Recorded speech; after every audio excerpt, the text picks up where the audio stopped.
Você já ouviu falar do Sistema de Gestão Ambiental ISO 14001, da certificação? Precisa saber o básico disso e só tem meia hora? Então esse é o seu vídeo. Vem comigo!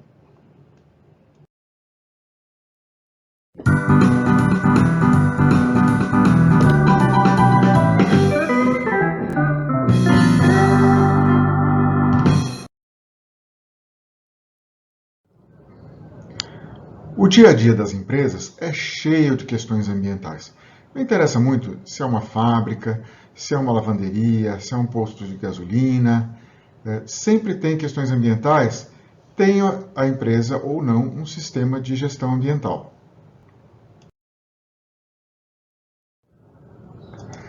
Essas questões são resíduos, esgotos, os efluentes, esgoto doméstico, água de lavagem, as emissões atmosféricas, pode ser a queima de gás num fogão, ou num forno, ou numa caldeira, a fumaça dos carros da empresa, o ruído que ela gera e que pode incomodar vizinhos, o uso de produtos perigosos, como ácidos, soda cáustica, produtos de limpeza, tintas, os incêndios, sim, incêndio também é questão ambiental, porque gera fumaça, gera resíduo.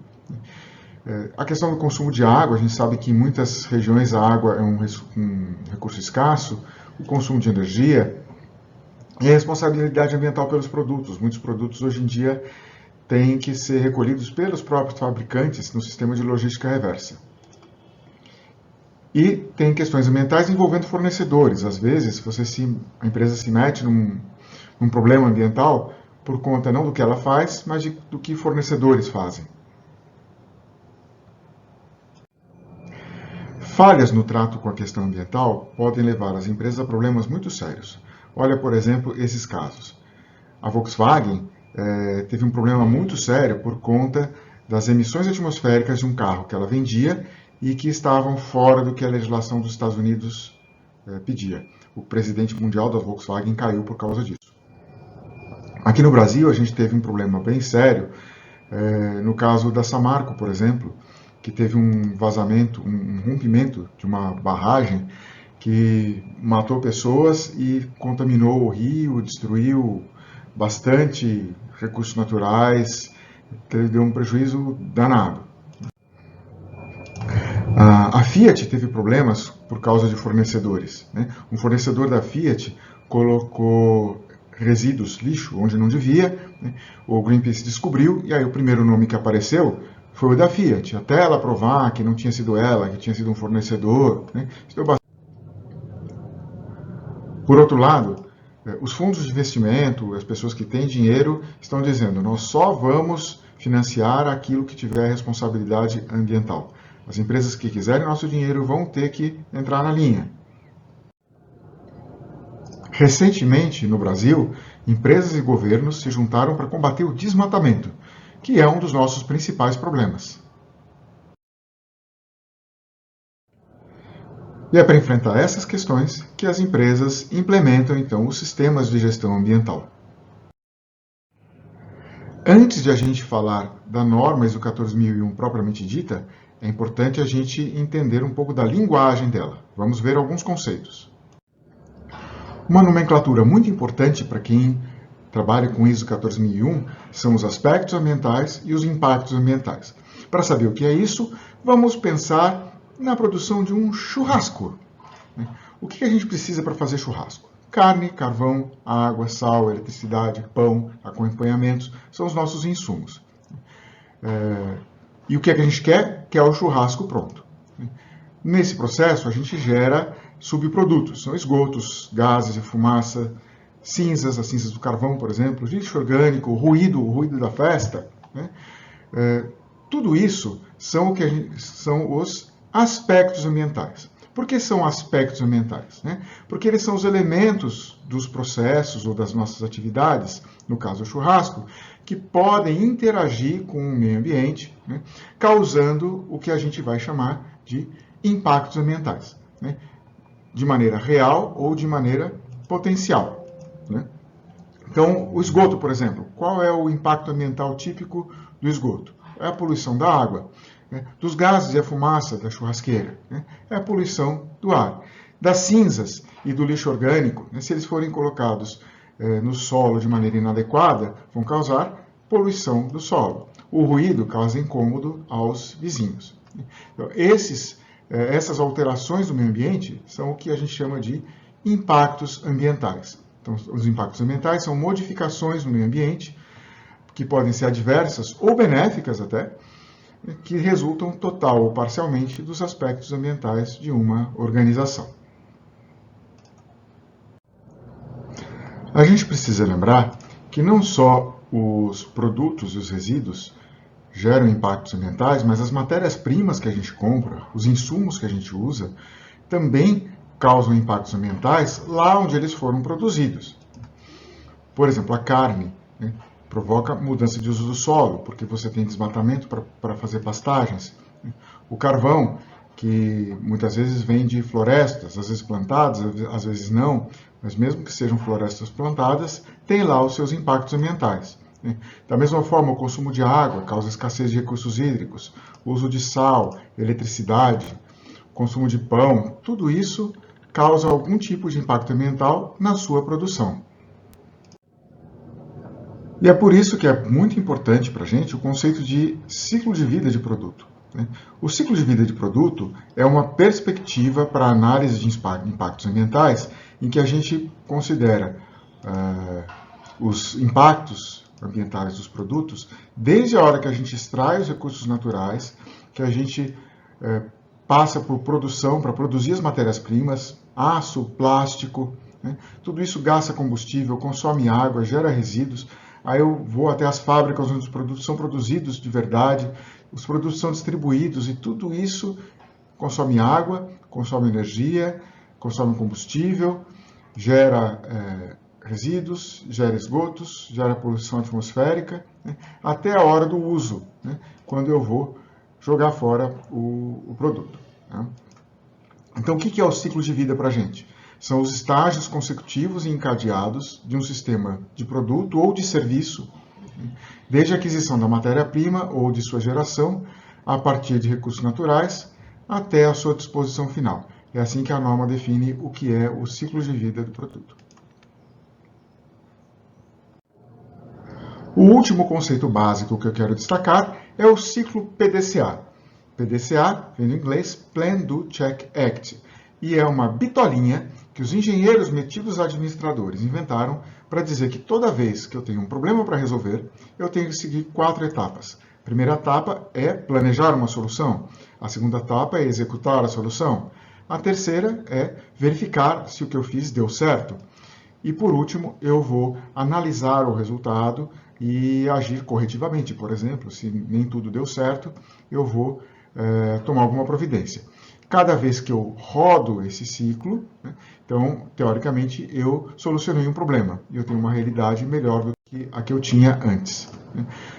A ideia é que, se a gente rodar o ciclo PDCA várias vezes, o nosso desempenho em qualquer setor, no caso aqui, o desempenho ambiental, vai sempre melhorando.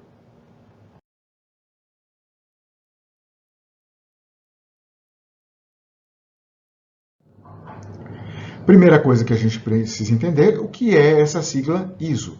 ISO é a International Organization for Standardization, que é a Organização Internacional de Padronização. É uma organização não governamental, com sede na Suíça, cujos membros são as organizações de normas dos vários países. Né? Por exemplo, no caso do Brasil, a ABNT, no caso da Espanha, a AENOR, e no caso do Reino Unido, o British Standard Institute. E o que a ISO faz? Ela elabora normas por meio de comitês e por meio de votação.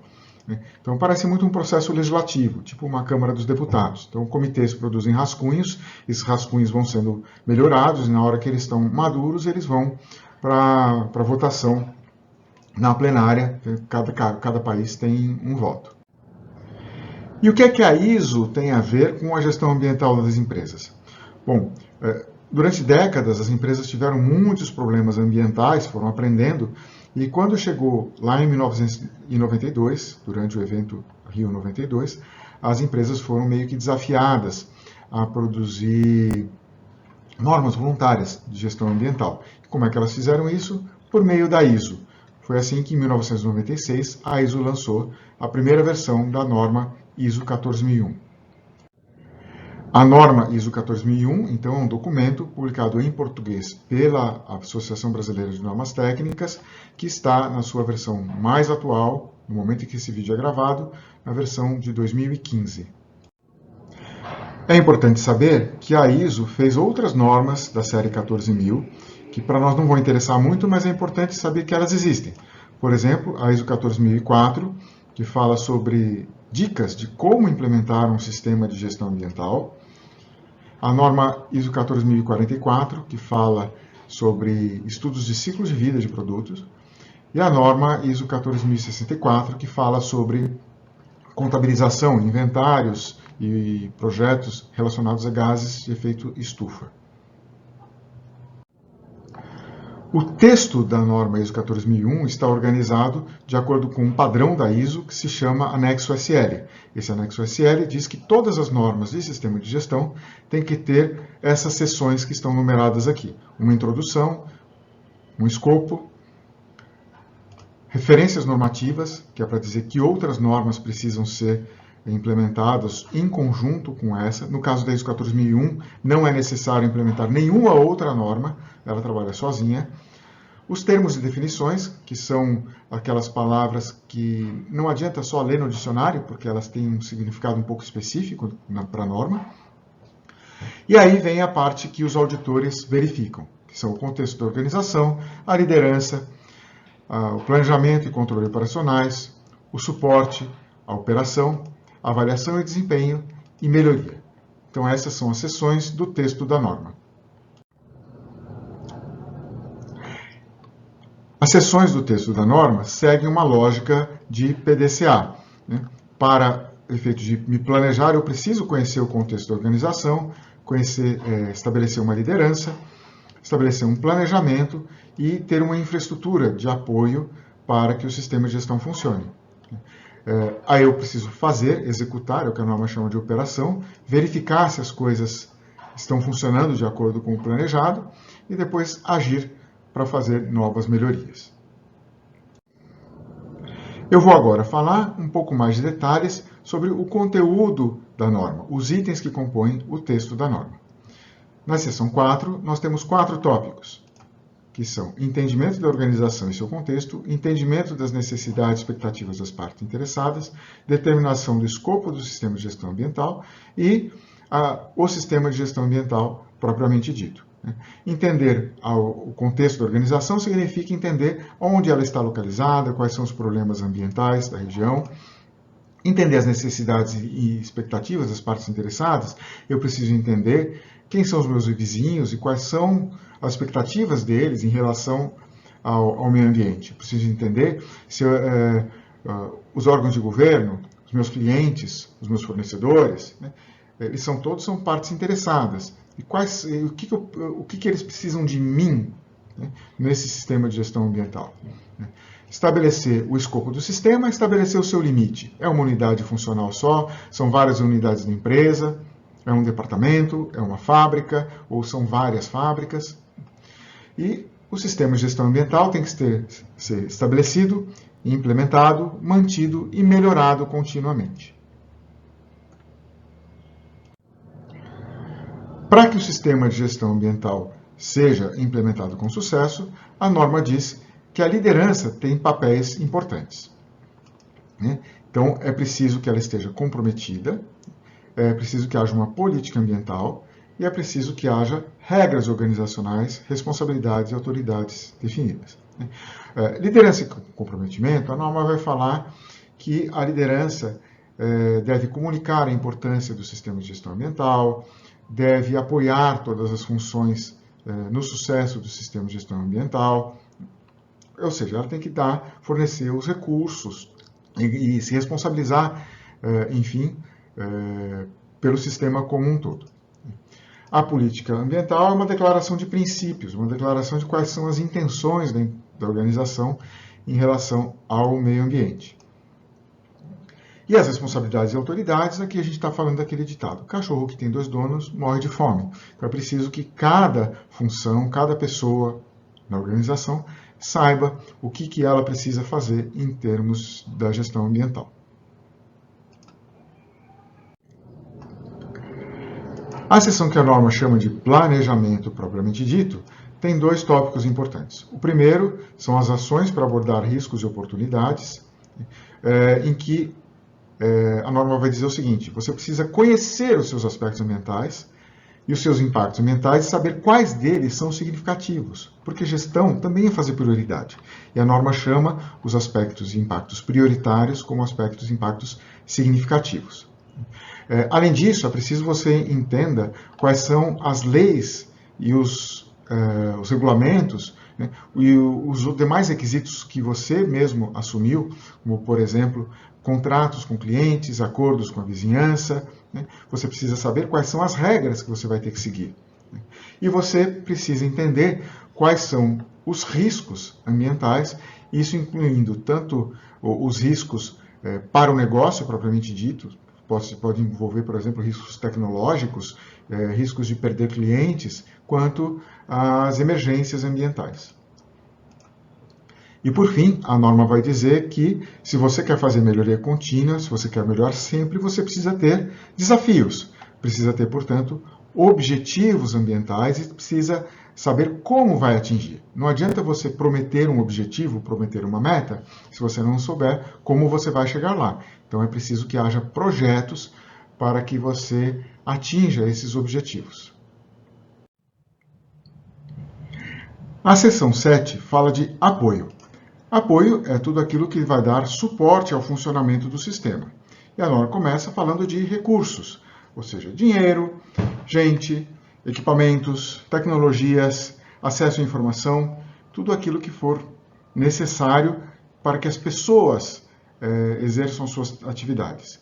Agora, se as pessoas vão exercer atividades, elas precisam ter competências, precisam estar treinadas, precisam ter tido educação apropriada, precisam ter experiência, né, de forma que, durante as suas atividades, elas evitem, então, a ocorrência de impactos ambientais significativos.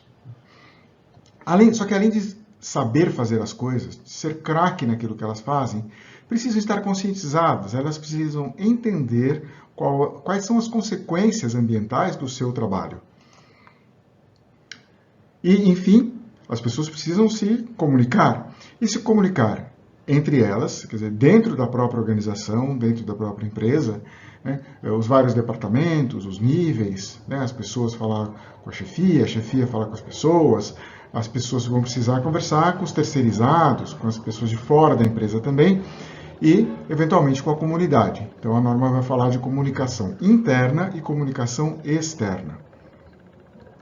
E, por fim, a outra parte que é apoio é a parte da informação documentada. É a burocracia, né, que a gente não quer que seja muita, e a norma não exige que o sistema seja muito burocrático, né, mas sim, alguma documentação é necessária para padronizar atividades, para demonstrar o cumprimento dos processos, né, e para que a gente possa auditar o sistema de gestão também. Na seção de operação, a norma tem duas grandes seções. A primeira seção é a seção que fala de planejamento e controle operacional. Essa seção vai falar dos critérios operacionais de rotina, a coleta seletiva. Né? A norma não fala quais critérios, mas quais são os critérios que normalmente estão envolvidos. Manutenção preventiva, coleta seletiva, manuseio de produtos perigosos. Na questão de compras, né, quais critérios eu uso para selecionar os meus fornecedores ambientais, para saber como comprar coisas que impactam menos o meio ambiente. O controle das mudanças normalmente tem a ver com a parte da engenharia, né, mudanças de layout, mudança de processos, introdução de produtos novos. E, por fim, a perspectiva de ciclo de vida, que se refere a controlar ou influenciar atividades relacionadas à empresa e que não acontecem dentro dela. Por exemplo, transporte, uso e manutenção do produto pelos clientes, o descarte do produto no final da vida útil. A segunda seção importante é a seção de preparação e resposta à emergência. Aqui a norma vai dizer que a empresa tem que ter uma forma de se preparar para a ocorrência de emergências. A norma não fala quais emergências. Geralmente, a maioria das empresas considera os incêndios e os vazamentos de produtos químicos. Com o aumento das mudanças climáticas, é bem possível que inundações e outras ocorrências de eventos extremos climáticos possam se transformar em emergências ambientais a serem tratadas nos sistemas de gestão ambiental também.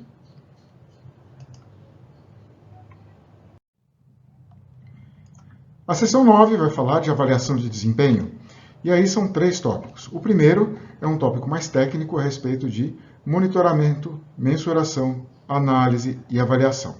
A norma não diz o que deve ser medido, mas ela diz que a organização deve definir claramente o que deve ser medido, qual a frequência que a gente deve fazer essa medição, como é que são os instrumentos de medição a serem utilizados, eles têm que estar calibrados ou verificados e mantidos, e vários outros critérios a respeito de monitoramento, mensuração, análise e avaliação. A norma também vai falar que uma das formas de se avaliar o desempenho é fazendo auditorias internas. Então, a auditoria interna é um processo independente de verificação se os procedimentos, as regras do sistema de gestão ambiental estão sendo cumpridas. Ela deve ser feita por auditores treinados, que podem ser funcionários da própria organização ou podem ser subcontratados. E, por fim, a seção vai falar também da análise crítica. A análise crítica é uma atividade da alta administração, que é, na verdade, olhar para todo esse sistema de gestão, olhar os resultados do monitoramento, olhar os resultados da auditoria interna, olhar os resultados dos objetivos que foram atingidos ou que não foram atingidos, observar se existem reclamações de partes interessadas, e fazer uma avaliação para dizer se o sistema está funcionando. Nas palavras da norma, os sistemas têm que estar pertinente, adequado e eficaz. Por fim, a seção 10 vai falar a respeito de melhoria. E aí ela vai dizer 3 coisas. Primeiro, que a organização deve ter melhoria contínua, deve melhorar o sistema e deve aproveitar as oportunidades de melhoria. Ela vai falar também que a empresa deve tratar as não conformidades. Isso é um ponto interessante da norma. Não é proibido ter não conformidades. Eu costumo dizer que problema todo mundo tem. A questão é como a gente se prepara para resolver os problemas, aprender com eles e melhorar continuamente. E depois ela vai falar mais um pouco sobre oportunidades de melhoria. É importante a empresa identificar oportunidades de melhoria e aproveitar essas oportunidades de melhoria. Vamos falar agora um pouquinho sobre o processo de certificação, como funciona a certificação dos sistemas de gestão ambiental. O processo de certificação de sistemas de gestão em geral e de sistemas de gestão ambiental em particular gera um documento. Esse documento se chama certificado. Vocês veem um exemplo aqui e vamos ver as informações essenciais desse documento.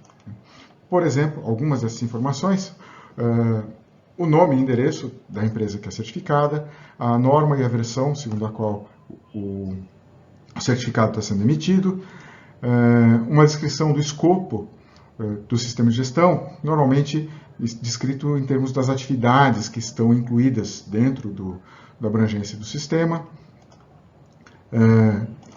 uma assinatura e o nome do gerente ou diretor ou dirigente do organismo certificador que está emitindo esse certificado. Lembrar que não é o auditor que emite o certificado, mas é um dirigente do organismo certificador para o qual ele trabalha.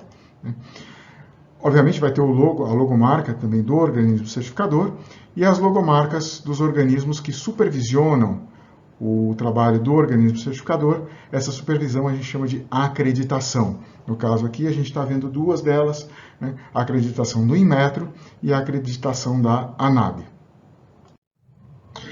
A certificação ISO 14001 é um contrato que é assinado entre uma organização e o organismo certificador, que vai analisar essa documentação e fazer uma primeira auditoria, chamada auditoria de prontidão.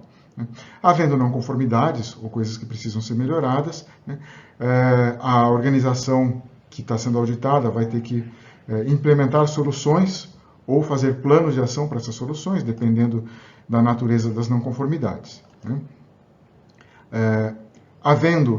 Não havendo não conformidades, ela vai para essa auditoria final, ou, depois de solucionar os planos de ação, ela vai, então, para essa auditoria final. Na auditoria final, se não houver não conformidades, o auditor recomenda a certificação. Se houver não conformidades, a empresa vai ter que resolver essas não conformidades, ou implementando soluções, ou estabelecendo planos de ação que sejam aprovados pelo organismo certificador. Havendo essa solução, ou esse plano de ação, a certificação, então, é recomendada. A certificação recomendada, ela pode ou não ser confirmada. No âmbito do organismo certificador, normalmente existe um conselho, um comitê, ou pelo menos uma pessoa de veto, que eles chamam, que são pessoas que vão olhar para ver se o processo foi realizado de acordo com todas as normas, se o auditor fez um bom trabalho. Sendo confirmada a certificação, a empresa vai passar por auditorias de manutenção. Essas auditorias de manutenção podem gerar ou não conformidades. Se não tiver não conformidades, o auditor recomenda a manutenção da certificação. Se houver não conformidades, após a implantação de soluções dessas não conformidades ou da aprovação de planos de ação, dependendo da natureza dessas não conformidades, o auditor vai recomendar a manutenção da certificação e essa recomendação é submetida também à pessoa de veto ou comitê de certificação normalmente.